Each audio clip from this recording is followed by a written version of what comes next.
नमस्कार, स्वागत है आपका न्यूज टाइम्स के इस बुलेटिन में। मैं हूं रूही और आइए सबसे पहले नजर डालते हैं आज के मुख्य समाचारों पर। जमशेदपुर के बाजारों में अब लौटेगी रौनक। बहुप्रतीक्षित टाटा स्टील का बोनस घोषित। अधिकतम 1,43,653 रुपए, न्यूनतम 13,311 रुपए। डिमना रिजॉर्ट में आपत्तिजनक हरकत करते युगलों को ग्रामीणों ने घेरा, घंटों बंधक बनाया, किया पुलिस के हवाले। और अपने विधानसभा क्षेत्र में विकास कार्यों में तेजी लाने के लिए विधायक बन्ना गुप्ता ने उपायुक्त के साथ की बैठक। अब खबरें विस्तार से। काफी गहमा गहमी के बीच सोमवार को टाटा स्टील कर्मियों के बोनस की घोषणा हो गई। बोनस की अधिकतम राशि होगी 1,43,653 रुपए और न्यूनतम 13,311 रुपए। माइकल जॉन प्रेक्षागृह में टाटा वर्कर्स यूनियन के अध्यक्ष पीएन सिंह ने जैसे ही एग्रीमेंट के बाद बोनस की राशि की घोषणा की, पूरा हॉल तालियों की गड़गड़ाहट से गूंज उठा। बहुप्रतीक्षित बोनस के तहत जमशेदपुर में 103 करोड़ 6 लाख रुपए कर्मचारियों में बांटी जाएगी। यूनियन के अध्यक्ष पीएन सिंह ने बताया कि इस बार अधिकतम बोनस की राशि होगी 1,43,653 रुपए तथा न्यूनतम 13,311 रुपए होंगी। उन्होंने कहा कि उत्साह कर्मचारियों के बीच बना रहे और इस बार गत वर्ष से ज्यादा राशि मिल रही है। श्री पीएन सिंह, बीके डिंडा और टी चौधरी ने अपने वक्तव्य में बोनस पर संतोष जताया है। देखिए, कोई भी चीज वक्त के अनुसार अच्छे होता है। हम लोग का एग्रीमेंट के तहत 148.9 morally we are bound to take 148.9 crore, लेकिन इम्प्लॉय का गुडविल, इम्प्लॉय का एफर्ट, इतना सिंसियर एफर्ट, क्वालिटी में डेमिंग अवार्ड, पीएम ट्रॉफी, ये सब लेने के बाद मैनेजमेंट को बोले कि एक दिन का ये बात नहीं है, ये 100 वर्ष का कंपनी है, यूनियन भी है, तो आप मोरल इम्प्लॉय का बूस्टअप रखने के लिए कुछ कंसिडर कीजिए। हम लोग अकाउंटिंग में कुछ क्वेश्चन किए थे, वो सबको देखते हुए, सब कंसिडर करते हुए कि 4 बार पीएम ट्रॉफी मिला है, डेमिंग अवार्ड मिला है, ये सब के एवज में 31 करोड़ रुपया एडिशन। आपका मिनिमम है 13,311 रुपया मिनिमम और मैक्सिमम है 1,43,653 रुपये। 1,43,653 is the maximum amount, minimum ही 13,311 रुपये। अगले बार से कितना ज़्यादा है? अगले बार से कितना ज़्यादा है? पिछले बार से हर एक एम्प्लॉय को बेसी मिलेगा। अमाउंट वाइज कम है, अमाउंट वाइज कम है, लेकिन हर एक एम्प्लॉय को पिछले बार से बेसी मिलेगा, क्योंकि इस बार जो जमशेदपुर में बोनस अमाउंट मिल रहा है 103.6 करोड़ और लास्ट टाइम ये था 102 समथिंग पॉइंट था। इसलिए मेरा कैलकुलेशन से हर एक एम्प्लॉय को जो अमाउंट मिला था लास्ट टाइम उससे अधिक मिलेगा। 500 मिले, 1000 मिले, किसी को 2000, depend upon basic and DA, जिसका वैल्यू करेगा उसका आशा से ज्यादा मिला और मजदूर ने बहुत मेहनत किया, प्रोडक्शन ज्यादा दिया। पैसा कैसा लगाना कहेंगे आप एम्प्लॉय को, क्या कहेंगे पैसे के बारे में? मजदूर को मेरा ये एक रिक्वेस्ट रहेगा कि पैसा को सही यूटिलाइज करे, बच्चों को पढ़ाई लिखाई में ज्यादा खर्चा करे और कुछ इन्वेस्टमेंट करे ताकि ये पैसा मिसयूज ना हो। ये हम सभी से रिक्वेस्ट करें। मजदूर कर्मचारियों का जो योगदान रहा है इसका देन है। पर प्राइम मिनिस्टर 4 बार प्राइम मिनिस्टर ट्रॉफी मिला, डेमिंग अवार्ड मिला, उसी पॉइंट को हम लोग मैनेजमेंट के सामने, प्रबंधन के सामने रखें तो मार्केट में भले मंदी हो, इन कर्मचारियों का मनोबल टूटना नहीं चाहिए, क्योंकि उनका देन था प्राइम मिनिस्टर अवार्ड और डेमिंग अवार्ड। उसी को देखते हुए प्रबंधन को मजबूर होना पड़ा बोनस राशि को इंक्रीज करने। बैठक के बाद बाहर निकले कई कमेटी मेंबरों ने भी संतोष जताया। पिछला बार जो हम लोग का एग्रीमेंट हुआ था 2.95% प्रॉफिट, उसके हिसाब से हम लोग का करीब 148 करोड़ 148.9 करोड़ आ रहा है।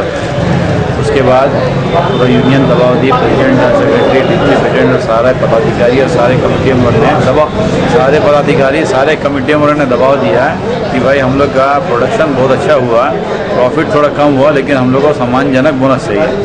इस बार मैनेजमेंट ने भी इस बात को स्वीकार किया। डेमिंग ग्रांड प्राइज और उसके बाद हम लोग का प्राइम मिनिस्टर अवार्ड सब मिला, उसके एवज में खुशहाली के चलते हम लोग को टोटल 180.5 करोड़ रुपया करीब हम लोग को 180.5 करोड़ रुपये पेमेंट कर रही है कंपनी के बाद।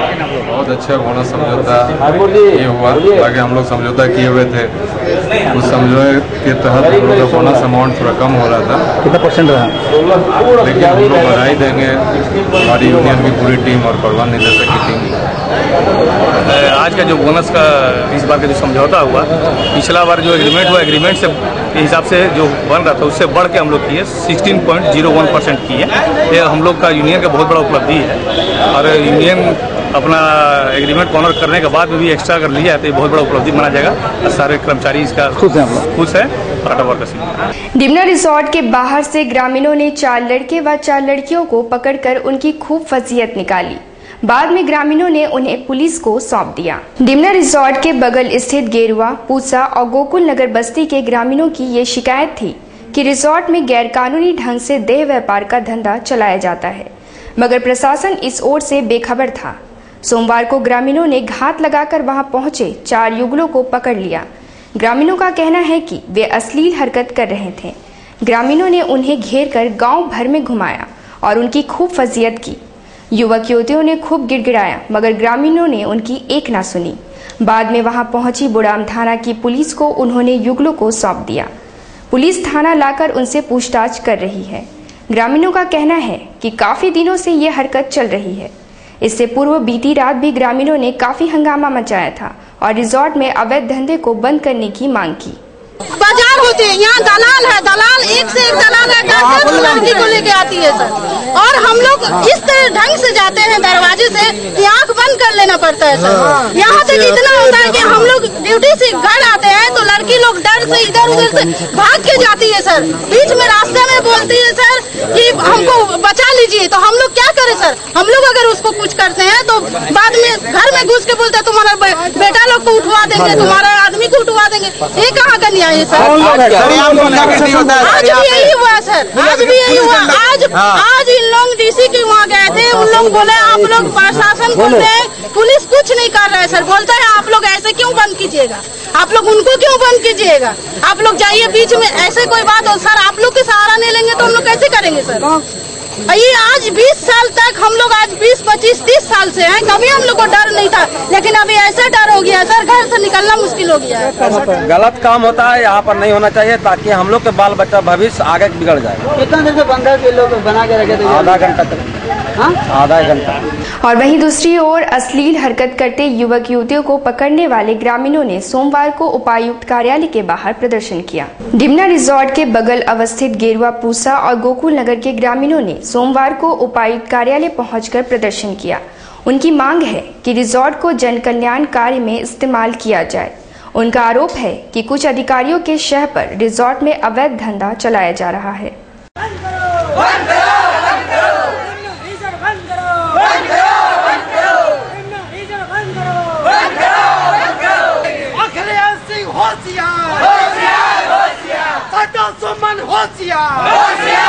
हम लोग गाँव में रहते हैं, हम लोग शांतिपूर्वक से जीना चाहते हैं। तो ये जो डिमना रिसोर्ट खुला है इसमें ओपन धंधा चालू कर दिया है साल भर से।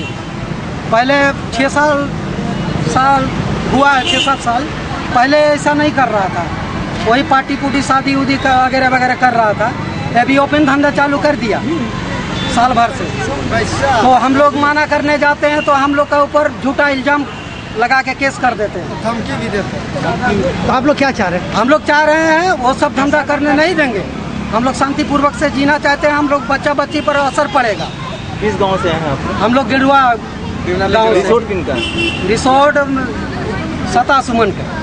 तो परेशानी ये है कि पहले तो आते जाते थे सब कोई, अभी जो रिसोर्ट आते हैं, रिसोर्ट आने वाला लड़का लोग जब वो अपना लड़की औरत नहीं मिलता है तो स्कूल जाने वाला छोटा छोटा बच्चे 10 साल की 5 साल की बच्चे को लेकर उठा के लेके जाता है।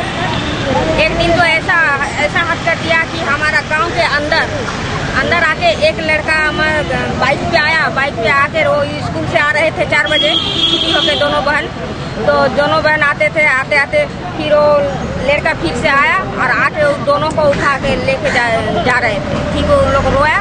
एक जन तो उसका दांत में मन हाथ काट दिया तो एक जन पार हो गए और दूसरे जन को तो गला में दाब कर रखा था ऐसा ही एकदम पूरा। आप लोग क्या चाहते हैं? क्या रिसोर्ट बंद है?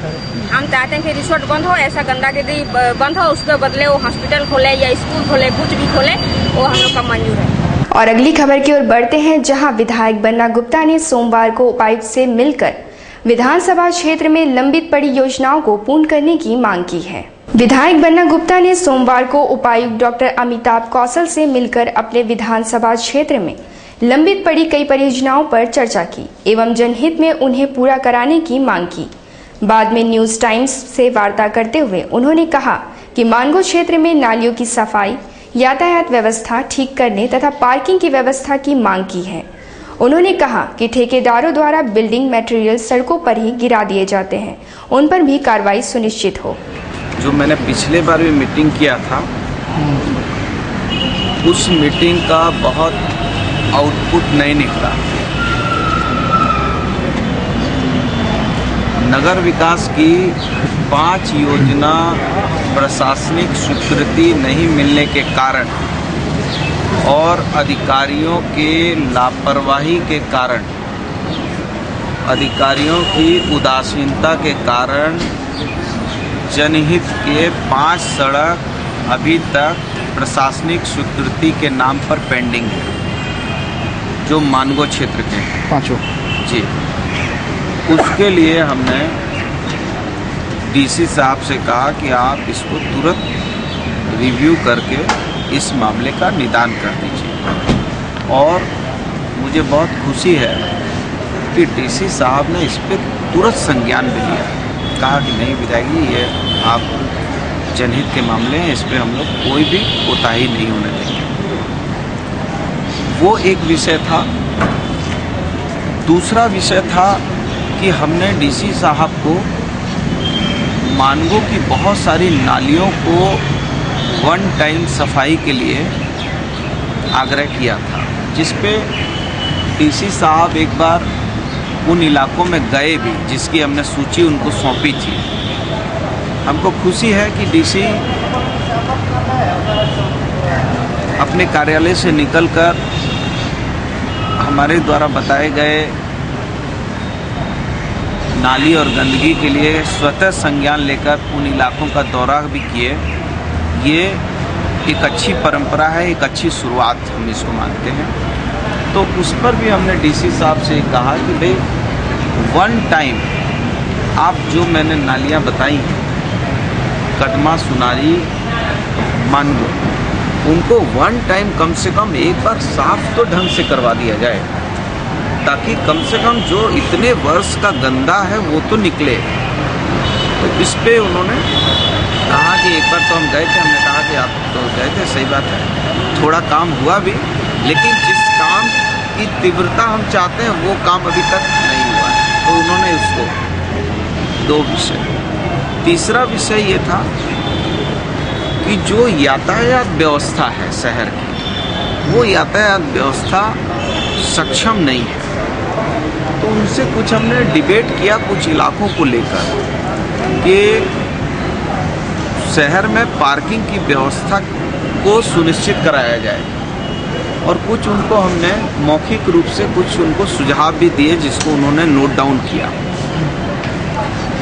कि हमने उनको कुछ पॉइंट्स बताए कि ये पॉइंट्स पर इतना जो है जाम लगता है, तो इसको यदि आप थोड़ा सा किसको से बात करके, जिसको से बात करके उन पॉइंट को थोड़ा सा साफ सुथरा करवा दीजिएगा, तो वो जो है इलाका आपका चुस्त दुरुस्त हो जाएगा और लोगों को जो एक यातायात अव्यवस्था से गुजरना पड़ रहा है वो यातायात अव्यवस्था नहीं होगी। एक ये हमने कहा। दूसरा एक हमने इनसे पूर्व में कहा था कि बिल्डरों द्वारा बिल्डिंग के मटेरियल को रोड पर डाल दिया जाता है, जिसके कारण आए दिन दुर्घटना हो रही है और सड़कें अवरुद्ध हो रही हैं। उस पर इन्होंने निश्चित तौर पर कुछ इन्होंने कड़ा निर्देश दिया, कुछ थोड़े बहुत काम हुए हैं, उस पर भी उन्होंने कुछ संज्ञान लिया है। और पूर्व में इनसे हमने ये भी कहा था कि चूँकि यातायात में एक बड़ा बाधक जो है, जो सीलिंग हुआ था, वो बड़ा इम्पोर्टेंट मैं बात बता रहा हूँ, जो सीलिंग हुआ था हाई कोर्ट के द्वारा, वो सीलिंग को जेएनएससी और एमएनएससी के पदाधिकारियों ने एफिडेविट करा के जो है खोल दिया, लेकिन खोलने के क्रम में वहाँ पर व्यवसाय चलने लगा, जबकि वहाँ पर पार्किंग होनी चाहिए और वही गाड़ी सब जो है रोड में खड़ी हो रही है।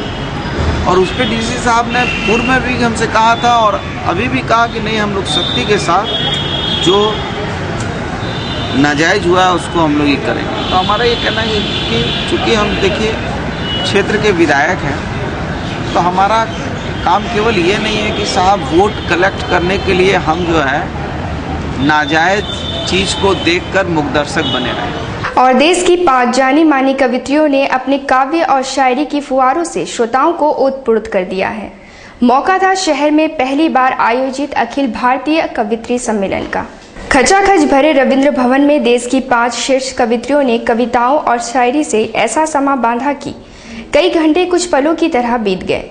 सुरभि एवं jubilee park morning walkers association द्वारा आयोजित इस सम्मेलन में पूर्व मुख्यमंत्री अर्जुन मुंडा, विधायक बन्ना गुप्ता एवं कई वरीय प्रशासनिक अधिकारी भी मौजूद थे। सभी तन्मय होकर काव्य रस का आनंद लेते रहे। संगीता सरल, मुमताज नसीम, कविता कुमारी और कविता किरण ने हास्य से लेकर वीर रस और करुणा से लेकर श्रृंगार रस तक की कविताओं की फुहार से श्रोताओं को तरबतर कर दिया। ऐसी तो दिखाता नहीं मजहब अपना, अपने मजहब में तो जायज नहीं दहशत गर्दी, जुल्म की आग जवानों में भला क्यों भर दी, नौजवानों को गलत काम सिखाते क्यों हो और बेसबब भाई को भाई से लड़ाते।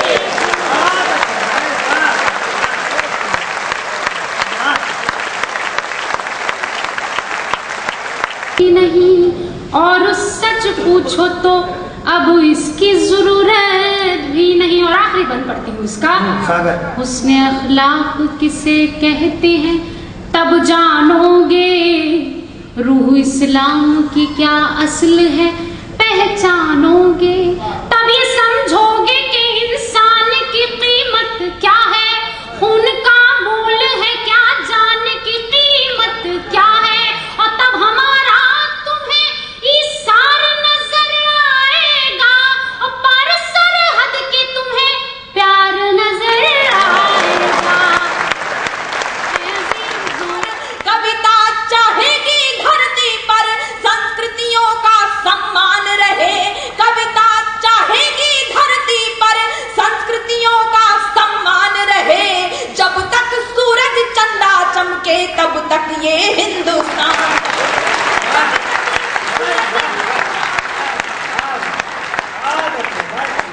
वृत्ति उत्तुंग शिखर स्पर्श करे। पिछले दिनों बहुत सी ऐसी घटनाएं हुई हैं। नारियों का बोझ परिवार पे पड़ा तो जिम्मेदारियों का बोझ परिवार पे पड़ा तो ऑटो रिक्शा ट्रेन को चलाने लगी बेटियां।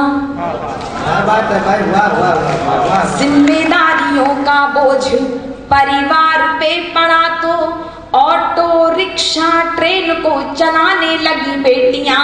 साहस के साथ अंतरिक्ष तक भेद डाला, सुना वायुयान भी उड़ाने लगी बेटियां, सुना वायुयान भी उड़ाने लगी बेटियां। और कितने उदाहरण ढूंढ कर लाऊं, हर क्षेत्र शक्ति आजमाने लगी बेटियां, हर क्षेत्र शक्ति आजमाने लगी बेटियां, हर क्षेत्र शक्ति आजमाने लगी बेटियां। वीर की शहादत भलाई मांगते नहीं हो, खुशियां ही सिर्फ आठों मांगते हो क्यों? आपसे कह रही हूँ, खुशियां ही सिर्फ आठों मांगते हो क्यों? सुनकर कठिनाइयों की बात डर जाते, परिणाम मांगते हो क्यों? ईश्वरीय सत्ता के समक्ष। और वहीं ऑल इंडिया तृणमूल कांग्रेस श्रमिक संघ ने उपायुक्त को ज्ञापन सौंपकर मनरेगा में काम कर रहे मजदूरों को मानदेय नहीं मिलने की शिकायत की है। उपायुक्त को सौंपे ज्ञापन में कहा गया कि पोटका प्रखंड में ग्रामीण गारंटी रोजगार योजना के तहत 32 मजदूरों ने काम किया था, मगर अब तक उन्हें मजदूरी नहीं मिली है। उन्होंने मजदूरों को भुगतान करने तथा मुआवजा दिलाने की मांग की है। आयुक्त महोदय के सामने उपस्थित हो रहे हैं। ये पुटका क्षेत्र के अंतर्गत नोआगांव पंचायत में आता है। ये वहाँ पे 2009 को जुड़ी पंचायत पड़ता है। नोआगांव ग्राम में 2009 को सिंचाई नाला का कार्यक्रम चल रहा था, जिसमें मजदूरों ने काम किया, जिसका भुगतान आज तक नहीं हुआ। इसमें इन लोगों मजदूरों ने आपका लोकपाल को भी इसमें शिकायत किया था, वहाँ से भी भुगतान करने का पूरा आदेश मिला हुआ है। उपरांत भी आज तक इन लोगों को मजदूरी का कोई भुगतान नहीं हुआ। इसी के लिए हम लोग जिला प्रशासन के पास आए हैं। 10 दिनों के अंदर में इसके ऊपर अगर कार्रवाई नहीं हुआ तो इसका ऑल इंडियन तृणमूल कांग्रेस समिति से एक जोरदार आंदोलन करके मजदूरों को अधिकार दिलाने के लिए बाध्य है। अगली खबर की ओर बढ़ते हैं, जहां महंगाई, भ्रष्टाचार, जातिवाद, क्षेत्रवाद के खिलाफ भारत मंथन सड़कों पर उतरकर रैली व नुक्कड़ नाटक के जरिए लोगों को जागरूक किया जाएगा। भारत मंथन चरणबद्ध तरीके से महंगाई, भ्रष्टाचार, जातिवाद के खिलाफ लोगों को जागरूक करने का प्रयास करता आ रहा है। आगे भी नुक्कड़ नाटक व रैलियों के जरिए लोगों को जागरूक करते रहेंगे, ये कहना है भारत मंथन के संयोजक अमित कुमार का।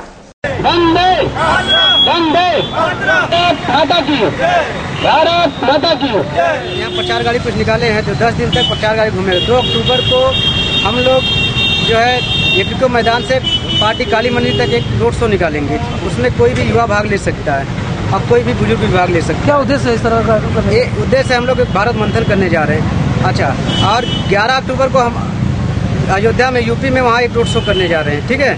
और सिंहभूम चैम्बर ऑफ कॉमर्स के नवनिर्वाचित अध्यक्ष सुरेश सोंथालिया ने व्यवसायियों से उनकी टीम के पक्ष में मतदान करने की अपील की। सिंहभूम चैम्बर ऑफ कॉमर्स के नवनिर्वाचित अध्यक्ष सुरेश सोंथालिया ने संवाददाता सम्मेलन के जरिए व्यापारियों से आग्रह किया है कि वे उनकी टीम के पक्ष में मतदान करें, ताकि उनकी टीम सभी की अपेक्षाओं पर खरा उतर सके। चैम्बर के हित में यह निर्णय ले कि कौन उम्मीदवार उसके लिए उपयुक्त है। मुझे उन्होंने निर्विरोध अध्यक्ष के रूप में चुना, उसके लिए मैं उनको धन्यवाद देता हूं। लेकिन साथ में यह अपील करता हूं, मुझे 2 साल अच्छे कार्य करने के लिए एक सशक्त टीम दे, और ये जो मेरी टीम है इसको वो अपना बहुमूल्य वोट दे, जिससे मैं उनके लिए ज़्यादा से ज़्यादा काम कर सकते हैं। उधर जनता मार्केट विकास समिति छोटा गोविंदपुर ने उपायुक्त से मुख्य सड़क की जर्जर हालत की शिकायत की और उनकी परेशानियों को हल करने का आग्रह किया। जनता मार्केट विकास समिति छोटा गोविंदपुर ने सोमवार को उपायुक्त को एक ज्ञापन सौंपकर कहा कि छोटा गोविंदपुर मोड़ से फाटक तक सड़क निर्माण कार्य होना था, पर सड़क निर्माण कार्य आधे में ही रोक दिया गया है, जिससे लोगों को काफी परेशानी हो रही है। हमारे छोटा गोविंदपुर अन्ना चौक से रेलवे फाटक तक का रोड निर्माण होना था, लेकिन अभी तक सिर्फ गोविंदपुर मोड़ से बस स्टैंड तक ही रोड का निर्माण हो पाया। इसके बाद हम लोग का जनता मार्केट होते हुए जो गोविंदपुर फाटक तक रोड जाती है, जो मुख्य सड़क होती है छोटा गोविंदपुर के, वो अभी तक उसका निर्माण नहीं किया गया। और सबसे ज़्यादा खराब वही रोड में है। गड्ढे तथा धूल इतनी है कि आने वाले जाने जितने भी दुकानदार भाइयों सबको इतनी कठिनाई का सामना करना पड़ रहा है कि वो दुकानदार कुछ दिन बाद जैसे दुकान बंद कर दे, ऐसे ये हो गया है। किसकी तरफ से रोड बनाया जा रहा था? ये सांसद की तरफ से बनाया जा रहा था। यहाँ रुकेंगे एक छोटे से ब्रेक के लिए। खबरें और भी हैं, आप बने रहिए हमारे साथ। ब्रेक के बाद खबरों में फिर से आपका स्वागत है। मैं हूं प्रियंका। शादी का झांसा देकर युवती का यौन शोषण के आरोपी जुगसलाई निवासी छोटू लोहार को सोमवार को अदालत ने 7 वर्ष सश्रम कारावास की सजा सुनाई है। शादी का झांसा देकर युवती का यौन शोषण के मामले में सोमवार को प्रथम सत्र न्यायाधीश प्रकाश सिन्हा की अदालत में जुगसलाई के रहने वाले छोटू लोहार नामक युवक को 7 साल की सजा सुनाई गई। साथ ही उसे 20,000 रुपए दंड स्वरूप पीड़िता को देने का भी आदेश दिया गया। 9 दिसंबर 2011 को पीड़िता द्वारा छोटू लोहार के खिलाफ मामला दर्ज किया गया था। शादी का झांसा देकर यौन शोषण करने के एक मामले में माननीय न्यायालय श्री सत्यप्रकाश सिन्हा अपर जिला एवं सत्र न्यायाधीश प्रथम सह त्वरित विशेष न्यायालय महिला विरुद्ध अपराध ने इस कांड के अभियुक्त छोटू लोहार को 7 वर्ष सश्रम कारावास की सजा तथा 20,000 रुपये जुर्माने की सजा सुनाई है ये 20,000 रुपये जुर्माने की राशि पीड़िता को देय है। शहरवासियों के लिए खुशखबरी है। सोमवार से टाटानगर से विशाखापट्टनम के लिए नई ट्रेन आरंभ की गई है। शहरवासी लंबे समय से सीधी रेल सेवा की मांग करते आ रहे थे। सोमवार को उनकी मांगों को अमली जामा पहनाया गया। नई ट्रेन चाईबासा में रुकेगी और उड़ीसा होकर विशाखापट्टनम जाएगी। फिलहाल टाटानगर स्टेशन से सप्ताह में एक दिन ही ये नई ट्रेन चलेगी। सालों से ही हम लोग का डिमांड था। आज हम लोग का डिमांड जो है बहुत पूरा हुआ है। इससे हम लोग को बहुत खुशी है। इससे क्या है कि मैंने यहाँ से जाकर विशाखापट्टनम तक जो है सिर्फ एक LFT गाड़ी चलती थी। उससे इतना भीड़ वगैरह होता था कि मैंने पैसेंजर लोग में जाने के लिए बहुत तकलीफ वगैरह होता था। तो इसलिए कि हम लोग को ये गाड़ी जाने से बहुत ही हम लोग को फायदेमंद होगा और हम लोग ये भी आगे डिमांड भी रखेंगे। तो ये कंटिन्यू इसको अभी सप्ताह में एक बार दिए हैं।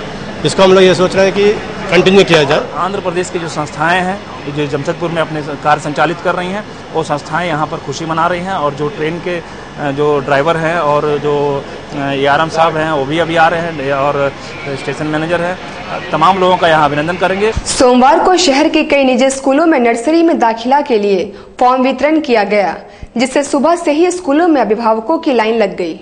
निजी अंग्रेजी स्कूलों में अपने बच्चों के दाखिले के लिए आज हर अभिभावक बेताब है। सोमवार को कई स्कूलों में फॉर्म वितरण किया गया। हालांकि कुछ अभिभावक LKG में दाखिले के लिए भी आए, मगर सिर्फ नर्सरी के लिए ही फॉर्म दिया जा रहा था। ये LKG का एक्चुअली है नहीं, यहाँ पे नर्सरी का मुझे LKG कहाँ से आए? देखिए लगे हैं लाइन पे हम भी। आजकल तो हर चीज़ में बहुत प्रॉब्लम हो गया है। कितना स्कूल ले रहे हैं? नर्सरी का ले रहे हैं। कितना स्कूल लेंगे? लेके अब हम तो सोच रहे टोटल में ही ट्राई करना पड़ेगा। आए मैडम? फॉर्म लेने के आए थे। तो क्या लग रहा है, उम्मीद क्या है? उम्मीद तो लग रहा कि मिल जाएगा, लेकिन नर्सरी का ही सिर्फ मिल रहा है। कहाँ से आए? चर्च की। क्या उम्मीद है? उम्मीद हम सब देखिए फॉर्म तो लिए हैं और उसके बाद अभी फॉर्म फिलअप करके देते उसके बाद। कितना दाम लिया? 150 rupees. Jharkhand human rights conference ने रोजगार के नाम पर बेरोजगारों से ठगी करने वाली संस्था के खिलाफ कार्रवाई की मांग SSP से की है। SSP कार्यालय पहुंचे झारखंड ह्यूमन राइट्स कॉन्फ्रेंस ने इंडस्ट्रियल कोऑपरेटिव नामक संस्था के विषय में बताया कि इस संस्था ने स्वरोजगार के नाम पर सैकड़ों युवाओं से मुद्रा दोहन भी किया एवं उनसे ठगी की है। उन्होंने SSP रिचर्ड लकड़ा से ठोस कार्रवाई की मांग की है। उनका नेतृत्व मनोज मिश्रा कर रहे थे। हम लोग को शिकायत मिला है, हम लोग आज SP साहब को और DC महोदय को ज्ञापन देकर के इस संस्था के जांच की मांग करते हैं। इसके पहले सर्वोच्च न्यायालय ने भी अपने आदेश में चिटफंड कंपनियों के खिलाफ कार्रवाई का निर्देश सभी सरकारों को दिया है, सभी राज्य सरकारों को। इसी क्रम में हम लोग चाहते हैं कि इसको भी जोड़कर देखा जाए। साक्षी उत्कल एसोसिएशन में नुआखाई मिलन समारोह का आयोजन किया गया, जिसमें उड़ीसा से आए कलाकारों ने कार्यक्रम प्रस्तुत किया। साक्षी उत्कल एसोसिएशन में आयोजित नुआखाई मिलन समारोह में उड़ीसा से आई कलाकार अनीता पंडा ने लोकगीत प्रस्तुत कर सबका मन मोह लिया। इसके अलावा स्थानीय कलाकारों ने उड़ीसा की पारंपरिक सांस्कृतिक नृत्य प्रस्तुत किया। मिलन समारोह का उद्घाटन डॉक्टर दिनेशानंद गोस्वामी ने किया।